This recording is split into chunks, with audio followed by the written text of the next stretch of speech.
Now, since making history as Emmerdale's first transgender character back in 2018, Matty Barton has had to overcome many challenges. Yeah, but since being sent to prison where he's been hiding his true identity, Matty has faced his toughest ordeal yet. Talking to actor Palmisciano in just a few moments, but let's take a look back at how Matty landed himself in jail. No, sorry, boys, we're closed. No, you're not. Money now! Tell her! Come on, do it! I'm closing up. Samson, get that money! What the hell have you done? I just don't even know what's happened, Jay. You better pray my lad's all right, because if he isn't... Move away, sir. Josh pushed him onto me. I'm telling you. Please, Samson, just give me a chance, mate. I'm staying out of prison. What have you done? I thought you were going to tell the truth. I have. I can't! Samson, I can't! I can't go to prison, Sam! What's it really like? It's like a nightmare. I'm scared every second of every day. Where is it? What? My backy. If you're lying to me, I'll kill you. If anyone gives you any trouble, then you hurt them, so they'll never do it again. Do you see that guy behind me? He keeps asking me why I've got a son on my own, why am I getting special privileges. It's only a matter of time before someone finds out. Oh, and Ash Palmisciano, who plays Matty Barton, joins us now alongside Jaxon Feeley, who, after transitioning himself whilst working as a prison guard, has helped Ash navigate his Emmerdale storyline. Thanks for joining us this morning. Oh, thanks for having us. Yeah. Oh, my goodness, I'm, like, so on tenterhooks about this. So, for those people that don't know, tell us how Matty ended up in prison. So, yeah, it was such a terrible day for Matty. He's such a nice guy. He's a cheeky chappy. You know, he went to work as normal and he got into an altercation with a couple of naughty boys in the village. One in particular is not a very nice character. Yeah. Been quite transphobic to Matty, and they ended up in an argument and they tried to rob him. And in pure self-defence, he was trying to get them out, and it was an accident. It was pushed onto him while Matty was holding a knife. But because of who Matty is, he panicked. Right. And he said, I can't go to prison. So he went round to see them, and he kind of made the situation worse for himself. So now he's being held on remand, as we just saw there. He's held on remand and things are getting tense in prison as well. He's confided in someone finally, and you feel like that's sort of...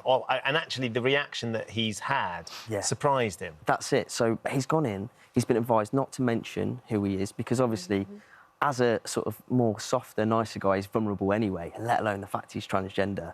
So he's kept it to himself. And obviously, it was all going fine. He was sort of learning to get to grips with it. But then he's been put in with a cellmate. And obviously, you know, you'll probably be able to talk about this. When you're locked in a cell of that size, there's only so much you can hide from someone, right? And Matty's going off, and he's going off to have chats with people. He's going off for his hormones and stuff.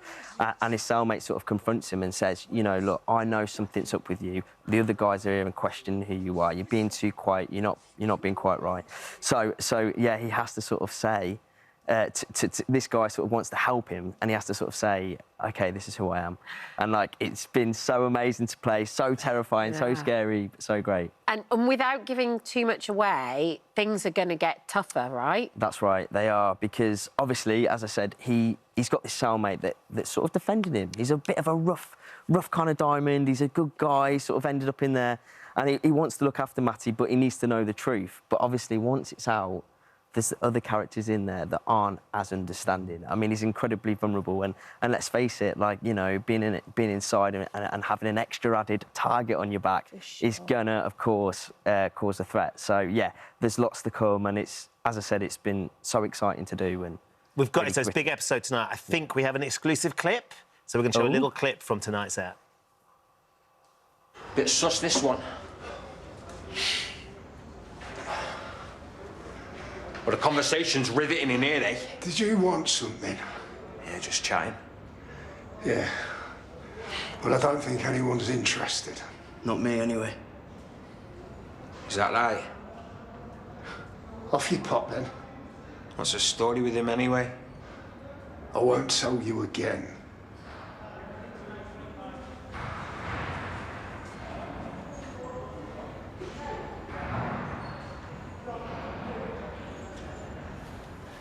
Oh, it's so tense. So tense. And, like, just putting myself in that situation, you know, being in that place where you don't want to say who you are, but if it's going to add a bit of protection for you, maybe will he risk it? Will he say to his cellmate, you know, this is who I am? How is that going to go? Is it going to make his life worse? Is it going to help him? And I think just from a human side, doesn't matter who he is, seeing that vulnerability, seeing a human in such a vulnerable position, you know, you want, and those connections, you want them to be all right. Do you know what I mean? And it's fascinating and such a relevant conversation right now as well. Jaxon, can we ask a little bit about your experience? Because you advise on this story. You've been helping Matty, you've been helping Ash, and you've been helping with the Matty storyline. Yeah. What was your experience? Because you were a prison guard and you transitioned while you were a prison guard. Yes, so I served 3 years as a female officer and then transitioned whilst still working in the male prison and served another 3 years as a male officer. And it certainly wasn't something that I thought I would be able to do. You know, prisons are very dangerous places anyway, without then putting another protected characteristic, another target on your back that a lot of people still disagree with. So it was definitely something that I thought would be extremely dangerous.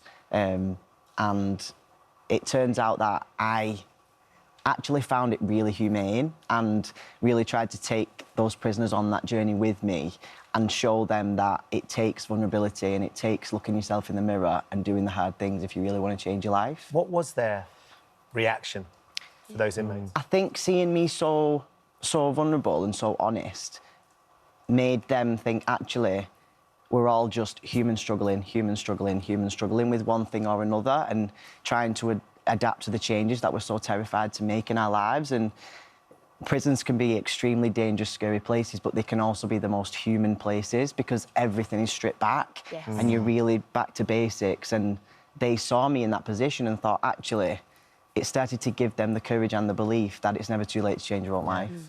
I think one of the most amazing things about all of the soaps, actually, and we've had it a lot when people have come, actors have come and sat here on the couch, is that they can react to society instantaneously, in the moment. And so they've opened up these kind of conversations. Why is that so important? It's so important, and it's so current right now, as we know. You know, stories like this, it's almost like we're doing it in real time, which is so exciting to be a part of. And I think we can both relate. Like growing up, there were no characters like Matty on TV at all. So when we're all growing up, you want to see someone you relate to or maybe a little bit similar, and it just helps you feel a little bit more that, you know, I can have a great life. I can, you know, go out and be somebody and do stuff. And I think for us, like, it's great to be able to tell that story and just humanise it as well and break down those fears and just sort of, especially what I've always tried to do with Matty is just do this character that just so happens to be trans, that's going through all these normal life challenges that we all go through. You know, he's just recently got married, which is amazing. Obviously, he's in prison now, so it's took a bit of a dive. But yeah, going through all these things that everyone goes through, you know, and being able to tell that story is so important right now. I think that one of the reasons as well that it resonates, Jaxon, would be because it is so like it would be in real life. Right. I mean, and that's your perspective on this. That's why you're there, you're advising on the storylines. How have you found the experience of being on a soap, being on a set and working with actors and I know everything that goes with it? I just think it's fantastic. I think, like we were just saying then, the ability through soap and on-screen representation is so powerful. Visibility is the thing that reassures someone else that their life is worth living and that it's not better if I take my own life, which, you know, a lot of the dangerous narrative that's around at the moment, that's what it makes people feel like. And to see, if we can't see it, we can't believe it.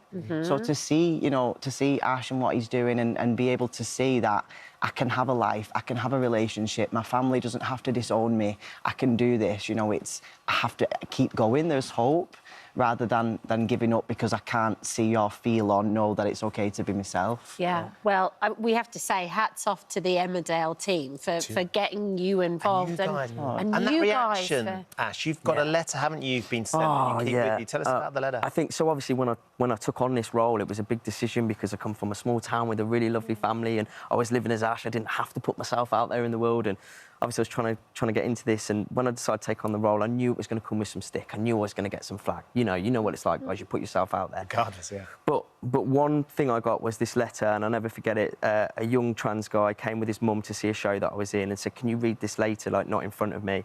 And it was talking about what a difficult time they were having at school and how life had been really tough, but actually just seeing this character in a soap made it easier to navigate at school, and they could say, "Hey, do you know what? I'm a little bit like Matty and Emmerdale, so that's it." So they didn't have to go into all the dialogue dialogue. So just being a reference point, if it's helped someone's life, it's been worth it, you know? Absolutely. Yeah. And you carry that with you all the time? Yeah, I keep it in my bag every day. Amazing. That is brilliant. Yeah. You can see it, you can... Thank you for coming in, especially post-Glastonbury, by the way. Oh, yeah. We saw the wellies. How's that going? Oh, it was amazing. Yeah, it was so good, but I probably feel like most other people, like, I need some coffee today. Slightly spent. Yeah, slightly spent. Yeah, not going to be using, you know, any toilets for a while, any festival toilets. Going to stay away from them for a bit. Hot showers are great at home. Yeah, I feel great. It was so lovely. It was Well, stuff. thank you so much for coming on. Thank you very much for Thanks having for us. coming in and sharing your Absolutely. story as well. Thank you very much. You.